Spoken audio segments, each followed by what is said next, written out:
ఆరోగ్యంగా ఉండాలని చెప్పి అమ్మవారిని ప్రార్థిస్తున్నాను. వచ్చే సంవత్సరం కూడా మనం అందరూ ఇదే ఆరోగ్యంగా ఉంటూ మన నెక్స్ట్ కార్యక్రమం చేసుకోవాలని చెప్పి మరొకసారి అమ్మవారిని నేను ప్రార్థిస్తున్నాను. మనందరికీ ఆరోగ్యం కావాలి, ఐశ్వర్యం అవసరం లేదు. నేను 1963 నుంచి 2006 వరకు నేను సింగరేణిలో పనిచేశాను. 47 సంవత్సరాలు పనిచేశాను నేను.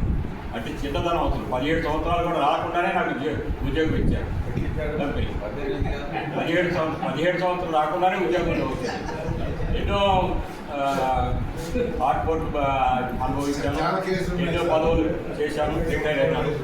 ఈ రిటైర్మెంట్లో నాకు ఏంటంటే ఆరోగ్యమే కావాలని చెప్పి నేను అందరినీ కోరుకుంటున్నాను.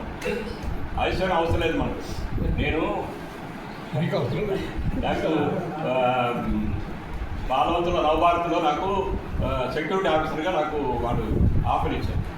ఆఫర్ ఇచ్చిన తర్వాత నేను బయలుదేరి వెళ్దామని అనుకుంటే ఎప్పుడు నా పిల్లలు ఫోన్ చేశారు, ఏంటంటే మీకు ఇంకా ఐశ్వర్యం కావాలా, మీకు ఆరోగ్యం అవసరం లేదా, ఐశ్వర్యం కావాలా?